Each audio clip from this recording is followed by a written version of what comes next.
विजय उनके लिए एक बहुत बड़ी नई आशा लेकर के आया है। आज विश्व पारदर्शिता पर भरोसा करती है और भारत उसके लिए एक बहुत ही श्रेष्ठ भूमि के रूप में उभर रहा है। आदरणीय सभापति जी, इस चुनाव नतीजों से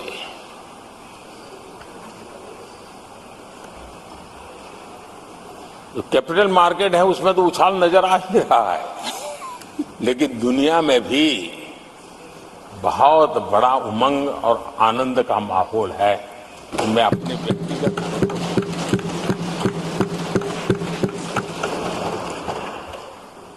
लेकिन इस बीच हमारे कांग्रेस के लोग भी खुशी में मगन हैं।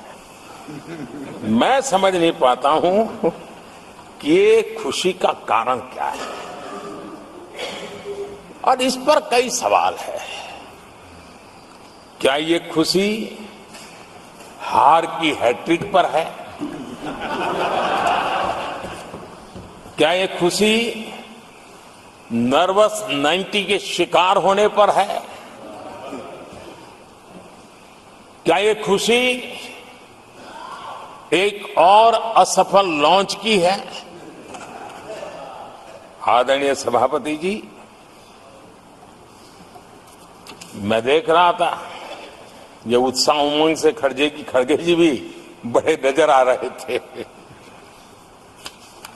लेकिन शायद खड़गे जी ने उनकी पार्टी की बड़ी सेवा की है, क्योंकि जो ये पराजय का ठिकरा जिन पर फूटना चाहिए था उनको उन्होंने बचा लिया और खुद दीवार भर के खड़े हो गए।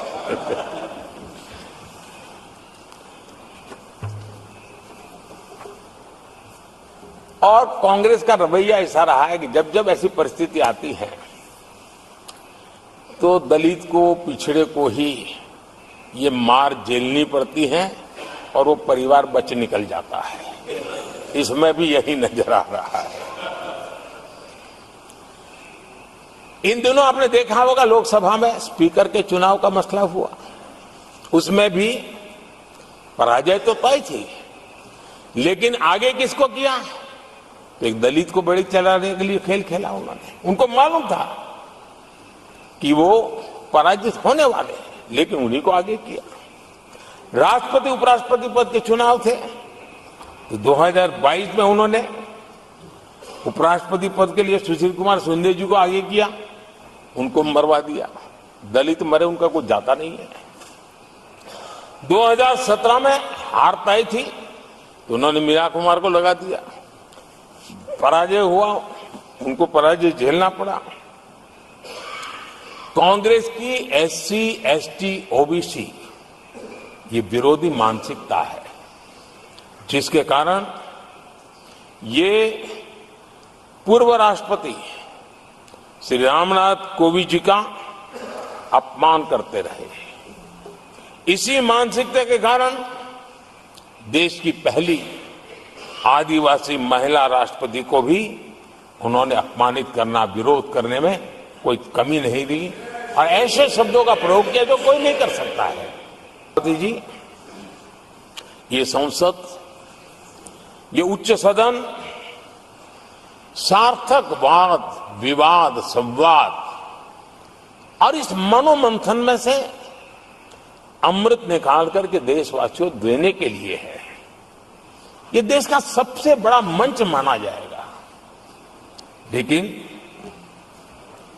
जब मैंने कई वरिष्ठ नेताओं की बातें सुनी पिछले 2 दिन में, सिर्फ मुझे ही नहीं पूरे देश को निराशा हुई है। यहां कहा गया कि ये देश के इतिहास का पहला चुनाव था जिसका मुद्दा संविधान की रक्षा था। मैं जरा उन्हें याद कराना चाहता हूं, क्या अब भी ये फेक नैरेटिव चलाते रहोगे क्या? क्या आप भूल गए 1977 का चुनाव, अखबार बंद थे, रेडियो बंद थे, बोलना भी बंद था और एक ही मुद्दे पर देशवासियों ने वोट किया था, लोकतंत्र की पुनर्स्थापना के लिए वोट किया था। संविधान की रक्षा के लिए पूरे विश्व में इससे बड़ा कोई चुनाव नहीं हुआ है और भारत के लोगों की रगों में लोकतंत्र किस प्रकार से जीवित है वो 1977 के चुनाव ने दिखा दिया। लेकिन आप गुमराह कर रहे हो देश को। मैं मानता हूं कि संविधान की रक्षा का वो सबसे बड़ा चुनाव था और उस समय देश की विवेक बुद्धि ने संविधान की रक्षा के लिए उस समय सत्ता पर बैठे हुए लोगों को उखाड़ करके फेंक दिया था। और इस बार अगर संविधान की रक्षा का चुनाव था तो देशवासियों ने संविधान की रक्षा के लिए हमें योग्य पाया है। संविधान की रक्षा के लिए देशवासियों को हम पर भरोसा है कि हां, अगर संविधान की रक्षा कोई कर सकता है तो यही लोग कर सकते हैं और देशवासियों ने हमें जनादेश दिया है। जब खड़गे जैसी बातें बोलते हैं तो जरा पीड़ादायक लगता है, क्योंकि इमरजेंसी के दौरान संविधान पर जो जुल्म हुआ, जो बुलडोजर चलाया गया संविधान के ऊपर, लोकतंत्र की धज्जियां उड़ा दी गई, तब उसी दल के महत्वपूर्ण नेता के रूप में उनके साक्षी है, फिर भी सदन को गुमराह कर रहे हैं। आदरणीय सभापति जी, आपातकाल को मैंने बहुत निकट से देखा है। करोड़ों लोगों को कल्पना भार की यातनाएं दी गई है, उनका जीना मुश्किल कर दिया गया था और जो संसद के अंदर होता था वो तो रिकॉर्ड पर है। भारत के संविधान की बातें करने वालों को मैं पूछता हूं, जब आपने लोकसभा को 7 साल चलाया था, लोकसभा का कार्यकाल 5 साल है, वो कौन सा संविधान था जिसको लेकर के आपने 7 साल तक सत्ता की मौज ली और लोगों पर जुल्म करते रहे? और आप संविधान हमें सिखाते हो? आदरणीय सभापति जी,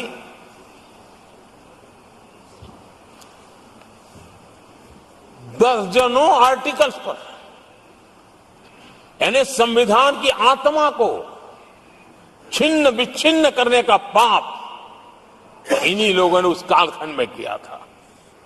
38वां, 39वां और 42वां संविधान संशोधन, और उस संशोधन में यानी मिनी कॉन्स्टिट्यूशन, यानी मिनी कॉन्स्टिट्यूशन के रूप में कहा जाता था।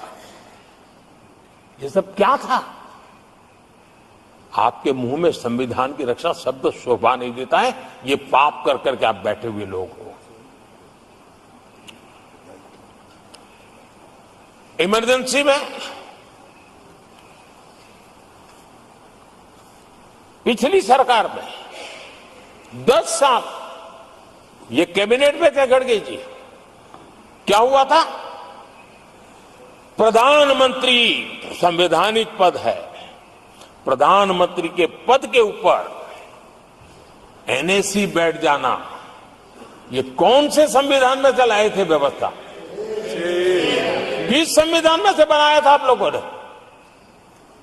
आपने देश के प्रधानमंत्री पद की गरिमा को चकनाचूर कर दिया था और रिमोट पायलट बनकर के आप उसके माथे पर बैठ गए थे। कौन सा संविधान आपको अनुमति देता है? आदरणीय सभापति जी, जरा ये बताएं हमको, वो कौन सा संविधान है जो एक सांसद को कैबिनेट के निर्णय को सार्वजनिक रूप से फाड़ देने का हक दे देता है? वो कौन सा संविधान था? किस हैसियत से बना गया था? आदरणीय सभापति जी, हमारे देश में लिखित रूप में प्रोटोकॉल की व्यवस्था है। राष्ट्रपति, उपराष्ट्रपति, प्रधानमंत्री, स्पीकर सब कैसे कहां होते हैं, कोई मुझे बताएं कि संविधान की मर्यादाओं को तार तार करके प्रोटोकॉल में एक परिवार को प्राथमिकता कैसे दी जाती थी? कौन सा संविधान था? संवैधानिक पदों पर बैठे हुए लोगों बाद में, एक परिवार के लोग पहले। कौन से संविधान की मर्यादा रखी थी आपने? और आज संविधान की बातें करते हैं, संविधान लहराते हैं, जय संविधान कहते हैं। अरे आप लोग तो India is Indira, Indira is India के नारे लगा करके जिए हो। आपको संविधान की कोई आदर भाव कभी व्यक्त कर नहीं पाए हो। आदरणीय सभापति जी, मैं बहुत गंभीरता से कह रहा हूं कि देश में कांग्रेस संविधान की सबसे बड़ी विरोधी है। उसके जहन में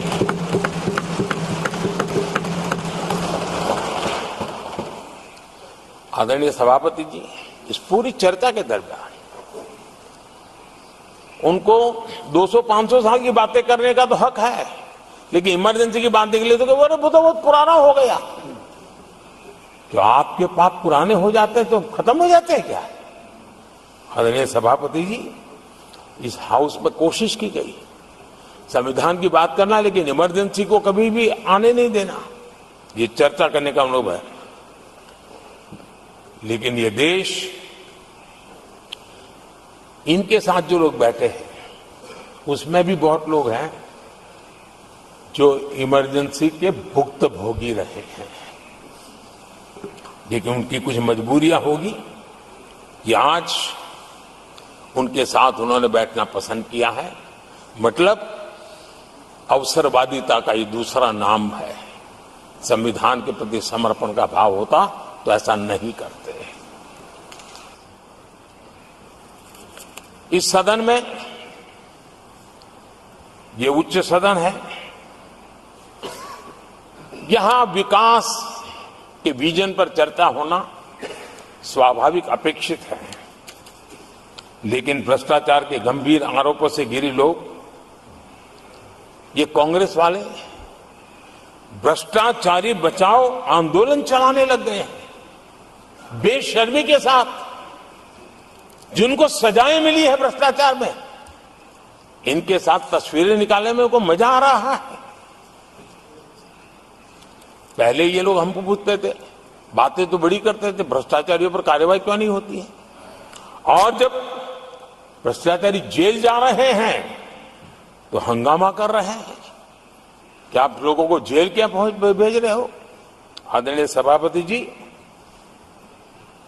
यहां चर्चा के दौरान केंद्र की जांच एजेंसियों पर आरोप लगाए गए हैं।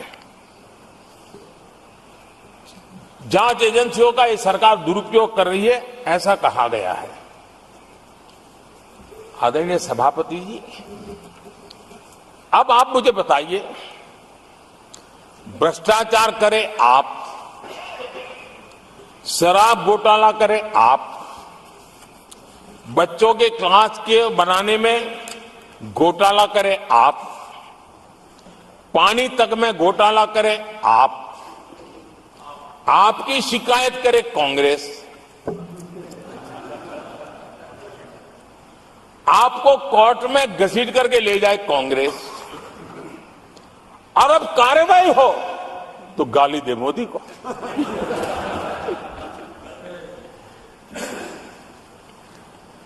और अब आपस में जरा साथी बन गए हैं लोग।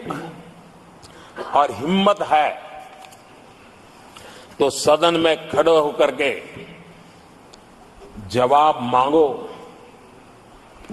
कांग्रेस पार्टी से मैं आप वालों से कहता हूं, कांग्रेस भी बताएं कि आपने प्रेस कॉन्फ्रेंस करके आपके घोटालों के इतने सारे सबूत देश के सामने रखे थे। कांग्रेस ने प्रेस कॉन्फ्रेंस की थी, इन्हीं लोगों के खिलाफ की थी। अब ये बताएं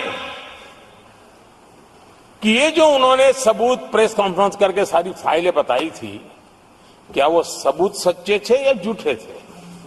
दोनों एक दूसरे को खोल करके रख देंगे।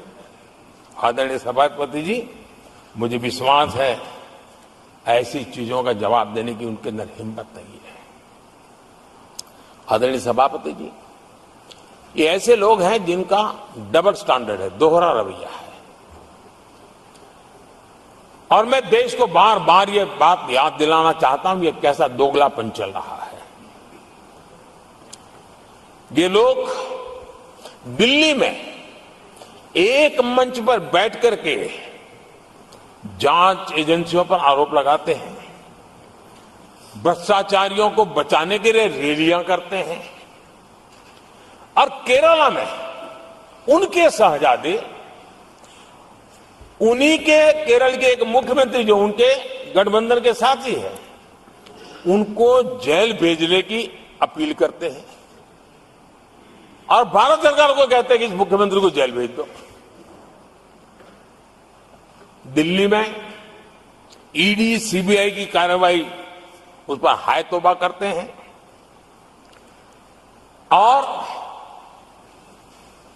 वही लोग उसी एजेंसी से केरल के मुख्यमंत्री को जेल भेजने की बात करते हैं, शहजादे। तब लोगों के मन में सवाल उठता है कि इसमें भी दोगलापन। आदरणीय सभापति जी, छत्तीसगढ़ में कांग्रेस सरकार के मुख्यमंत्री के साथ शराब घोटाला जुड़ा। यही आप पार्टी वाले चीख चीख करके कहते थे कि ईडी सीबीआई को लगा दो और इस मुख्यमंत्री को जेल में डाल दो, खुलेआम कहते थे।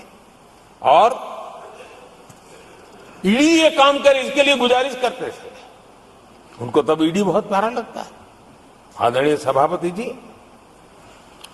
ये आज जो लोग जांच एजेंसियों को बदनाम कर रहे हैं, हल्ला मचा रहे हैं, मैं जरा उनकी याददाश्त पर जोर डालना चाहिए, मैं ऐसा उनका आग्रह करता हूं। जांच एजेंसियों का पहले दुरुपयोग कैसे होता था, कौन करता था, मैं जरा बताना चाहता हूं। मैं कुछ बयान आपके सामने रखता हूं। ये पहला बयान है 2013 का। बयान क्या है? कांग्रेस से लड़ना आसान नहीं है, जेल में डाल देगी, सीबीआई पीछे लगा देगी। कांग्रेस सीबीआई व इनकम टैक्स का भय दिखा करके समर्थन लेती है। ये स्टेटमेंट किसका है? ये बयान है स्वर्गीय मुलायम सिंह जी का। कांग्रेस एजेंसियों का कैसा दुरुपयोग करता है, ये मुलायम सिंह जी ने कहा था।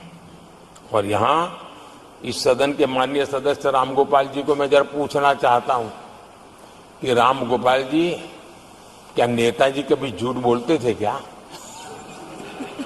नेताजी तो सच बोलते थे। आदरणीय सभापति जी, मैं रामगोपाल जी को ये भी कहा जरा भतीजे को भी बताएं, क्योंकि उनको भी याद दिलाए कि राजनीति में कदम रखते ही भतीजे पर सीबीआई का फंदा लगाने वाले कौन थे, जरा याद दिला दें उनको, पता चलेगा। आदरणीय सभापति जी, मैं एक और बयान पढ़ता हूं। ये भी साल 2013 का है।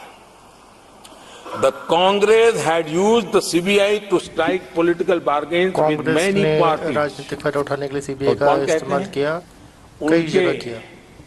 कॉमरेड श्रीमान प्रकाश करात जी ने ये कहा हुआ है, 2013 में कहा। एजेंसियों का कौन दुरुपयोग करता था?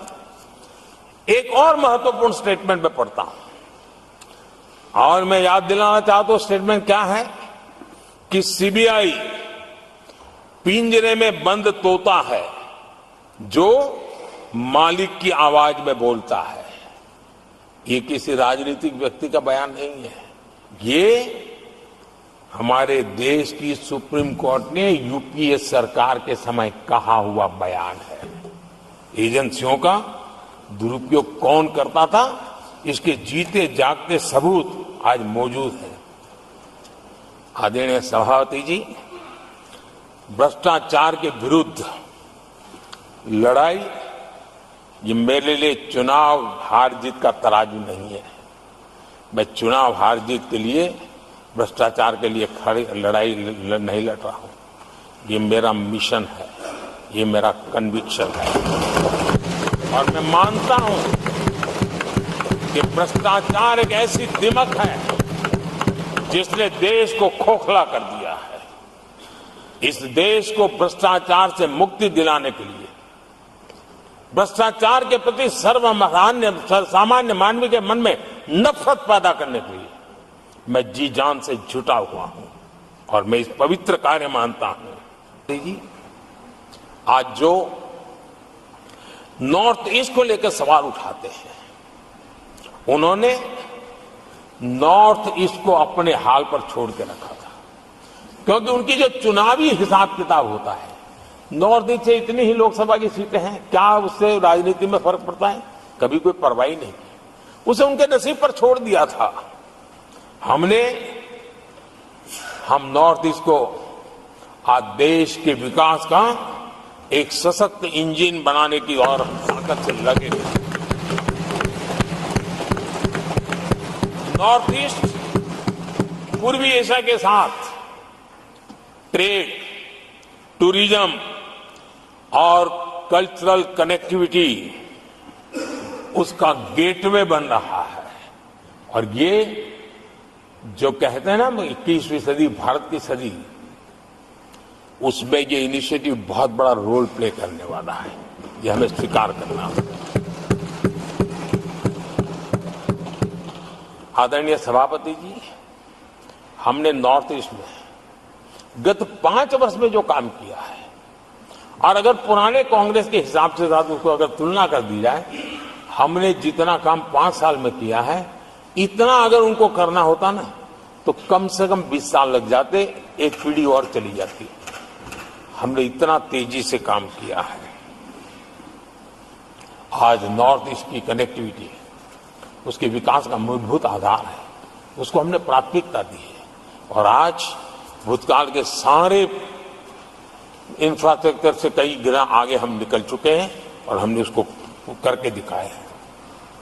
आदरणीय सभापति जी, नॉर्थ ईस्ट में स्थायी शांति के लिए 10 वर्षों में अनेक प्रयास किए गए हैं और निरंतर प्रयास किए गए हैं। बिना रुके, बिना थके, हर एक को विश्वास में लेते हुए में प्रयास किए गए हैं और उसकी चर्चा कम हुई है देश में, लेकिन परिणाम बहुत ही आशा पैदा करने वाले निकले हैं। राज्यों के बीच सीमा विवाद संघर्षों को जन्म देता रहा है और आजादी से अब तक ये निरंतर चलता रहा है। हमने राज्यों को साथ बिठा करके सहमति के साथ जितने सीमा विवाद खत्म कर सकते हैं, एक के बाद एक अकॉर्ड करते करते जा रहे हैं। रिकॉर्डेड है, सहमति की रिकॉर्ड है। और उसके लिए जो सीमाओं में किसी को उधर जाना है, किसी को यहां आना है, कहीं रेखा यहां बनानी, कहीं रेखा वहां, वो सारे काम कर चुके हैं। आदरणीय सभापति जी, ये नॉर्थ ईस्ट की बहुत बड़ी सेवा है। हिंसा से जुड़े संगठन, जो हथियारबंद गिरोह थे, जो वहां लड़ाई लड़ते रहते थे, अंडरग्राउंड के लड़ाई लड़ते थे, हर व्यवस्था को चुनौती देते थे, हर काउंटर ग्रुप को चुनौती देते थे, खून खराबा होता रहता था। आज उनको साथ लेकर के स्थायी समझौते हो रहे हैं, शस्त्र सरेंडर हो रहे हैं। जो गंभीर गुनाह के अंदर हैं वो जेल जाने के लिए तैयार हो रहे हैं, अदालत को फेस करने के लिए तैयार हो रहे हैं। न्याय तंत्र के प्रति भरोसा बढ़ना, संविधान के प्रति भरोसा बढ़ना, भारत के लोकतंत्र के प्रति भरोसा बढ़ना, भारत के गवर्नमेंट की रचना पे भरोसा करना, ये इसमें से अनुभव होता है और आज हो रहा है। सभापति जी, मणिपुर के संबंध में मैंने पिछले सत्र में विस्तार से बात कही थी, लेकिन आज मैं फिर से एक बार दोहराना चाहता हूं। मणिपुर की स्थिति सामान्य करने के लिए सरकार निरंतर प्रयासरत है। वहां जो कुछ भी घटनाएं घटी, 11,000 से ज्यादा एफआईआर की गई है। मणिपुर छोटा सा राज्य है, 11,000 एफआईआर की गई है। 500 से ज्यादा लोग अरेस्ट हुए हैं। आदरणीय सभापति जी, इस बात को भी हमें स्वीकार करना होगा कि मणिपुर में लगातार हिंसा की घटनाएं कम होती जा रही है। इसका मतलब शांति का आशा रखना, शांति पे भरोसा करना संभव हो रहा है।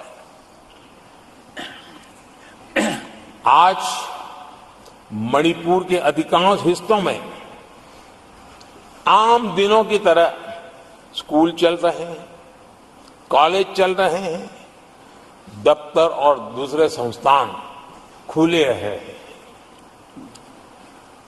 आदरणीय सभापति जी, मणिपुर में भी जैसे देश के अन्य भागों में परीक्षाएं हुई, वहां भी परीक्षाएं हुई हैं और बच्चों का अपनी विकास यात्रा जारी रखी है। आदरणीय सभापति, केंद्र और राज्य सरकार सभी से बातचीत करके शांति के लिए, सौहार्द रास्ता खोलने के लिए लगातार प्रयास कर रही है। छोटे छोटे इकाइयों को जोड़ करके इन ताने बाने को गूंथना एक बहुत बड़ा काम है और शांतिपूर्ण तरीके से हो रहा है। बीते समय में पहले की सरकारों में ऐसा नहीं हुआ है। गृह मंत्री स्वयं कई दिनों तक वहां रहे, गृह राज्य मंत्री हफ्तों तक वहां रहे और बार बार वहां जाकर के संबंधित लोगों को जोड़ने का प्रयास करते रहे हैं। आदरणीय सभापति जी, पॉलिटिकल लीडरशिप तो है ही, लेकिन सरकार के सभी वरिष्ठ अधिकारी जिसका जिसका इन काम से संबंध है, वे लगातार वहां फिजिकल जाते हैं, लगातार वहां संपर्क में रहते हैं और समस्या के समाधान के लिए हर प्रकार से प्रयासों को बल दिया जा रहा है। आदरणीय सभापति जी, इस समय मणिपुर में बाढ़ का भी संकट चल रहा है और केंद्र सरकार राज्य सरकार के साथ मिलकर के पूरा सहयोग कर रही है। आज ही एनडीआरएफ की 2 टीमें वहां पहुंची है, यानी कि प्राकृतिक मुसीबत में भी केंद्र और राज्य मिलकर के मणिपुर की चिंता कर रहे हैं। आदरणीय सभापति जी, हम सभी को राजनीति से ऊपर उठ करके वहां की स्थिति को सामान्य बनाने में सहयोग करना चाहिए, ये हम सबका कर्तव्य है। आदरणीय सभापति जी, जो भी तत्व मणिपुर की आग में घी डालने की कोशिश कर रहे हैं, मैं उनसे आगाह करता हूं, ये हरकतें बंद करें। एक समय आएगा मणिपुर ही उनको रिजेक्ट करने वाला है, ऐसे लोगों को। आदरणीय सभापति जी, जो लोग मणिपुर के इतिहास को जानते हैं, मणिपुर की घटनाक्रम को जानते हैं, उनको पता है कि वहां का सामाजिक संघर्ष का एक लंबा इतिहास रहा है। उस संघर्ष की मानसिकता की जड़ें बहुत गहरी हैं, इसको कोई नकार नहीं सकता है। और कांग्रेस के लोग ये न भूले कि मणिपुर में इन्हीं कारणों से 10 बार राष्ट्रपति शासन लगाना पड़ा है। इतने छोटे से राज्य में 10 बार प्रेसिडेंशियल रूल लगाना पड़ा है, राष्ट्रपति शासन लगाना पड़ा है। कुछ तो मुसीबतें होगी और ये हमारे कार्यकाल में नहीं हुआ है, लेकिन फिर भी राजनीतिक फायदा उठाने के लिए वहां पर जिस प्रकार की हरकतें हो रही है, और राष्ट्रपति जी, आदरणीय सभापति जी, मैं इस सदन में देशवासियों को मैं बताना चाहता हूं, 1993 में मणिपुर में ऐसे ही घटनाओं का क्रम चला था और इतना तीव्र चला था, इतना व्यापक चला था, वो 5 साल लगातार चला था। तो ये सारा इतिहास समझ करके हमें बहुत समझदारी के पूर्वक स्थितियों को ठीक करने के लिए प्रयास करना है। जो भी इसमें सहयोग देना चाहते हैं, हर एक का सहयोग भी हम लेना चाहते हैं, लेकिन हम सामान्य स्थिति को बरकरार रखने में, शांति लाने में भरपूर प्रयास कर रहे हैं।